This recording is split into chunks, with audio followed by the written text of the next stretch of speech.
We go to the leafy environs of Woking, where the local authority, Woking Council, declared it was effectively bankrupt yesterday after admitting to a risky investment spree involving hotels and skyscrapers overseen by its former Conservative administration.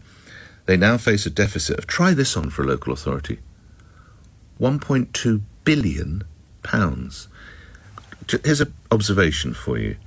Local authorities are hugely important bodies, but effectively they are there to make sure their local areas run, that there are bin collections, that the street lights work, that the libraries have some books in them, and etc. So I wouldn't have thought their jobs are to start trying to become effectively city whiz kids, is it? It is the biggest financial failure in local government, supposedly. It's had to issue a Section 114 notice in response to unprecedented financial challenges facing the town. It is not alone. Other local authorities, including Thurrock, Croydon and Slough, are all verging on bankruptcy, but nothing like to the level witnessed by the four poor folk of Woking. To Councillor Anne-Marie Barker, who's leader of Woking Council and Liberal Democrat councillor for Goldsworth Park Ward, and joins me now. Thank you for coming on, Councillor. What's gone wrong? Good morning. Good morning, Nick. There's a range of issues here. First, I think national government made it too easy for local authorities to borrow from the Treasury from something called the Public Works Loans Board.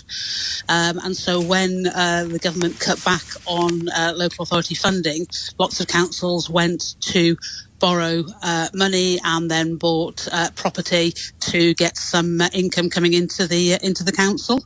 Right.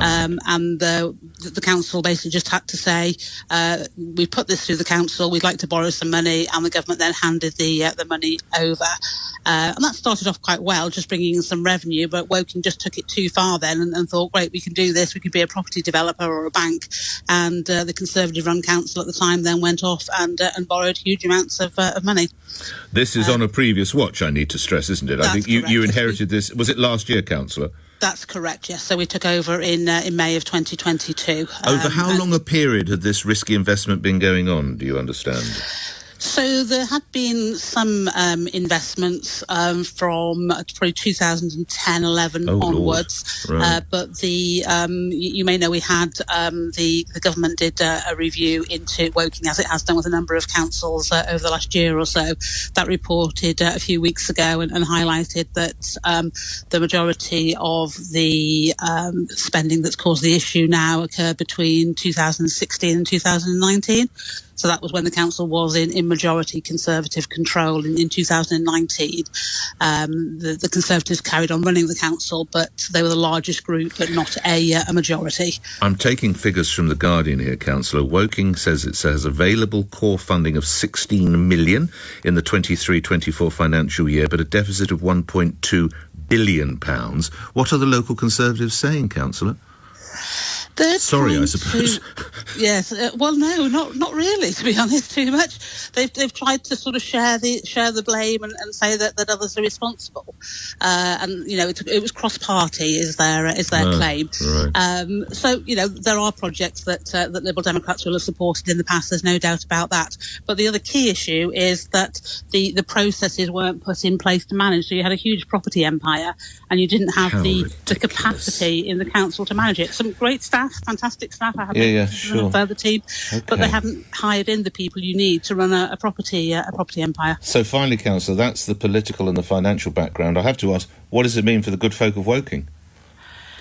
It means it's going to be difficult times ahead, and we've been saying that for quite some months. But what does that mean? Fewer bin collections. I mean, in practical terms, no water in the swimming pool. What's it going to mean? The bin collections, we have an ongoing contract there, so that would continue because it is an existing contract. We will have to look at how we deliver our services and do things differently. We're very keen to innovate, to look to work with partners, to work with the voluntary sector, to work with others to carry on delivering a good service to the people of Woking, but that is going to be very challenging. And is there any chance of a central government bailout? We will need some government help. I don't know how far they'll be prepared to go with that, but it's very clear we will. We can sort out some of the day-to-day shortages, but obviously with that 1.2 billion, it's clear that we'll need some government help to be Finally, able to. I don't know whether you heard. Sorry, Councillor. I don't know whether you heard the introduction to this. I said that the role of local authorities to look after local residents and their bins and the street lights and whatever else it might be. It's not to be speculating on stock markets. Would you concur, Councillor? There wasn't any speculating on stock markets. Sorry, property speculation. What happened is that the council went too far. So investing in the local area isn't necessarily a bad thing on a small scale. But what happened with Woking was that it just was allowed to go too much too far. Grateful for your time. Good luck clawing as much as back as you can. Councillor Anne-Marie Barker is the Liberal Democrat leader of Woking Council. This was taken on a previous watch. That is extraordinary.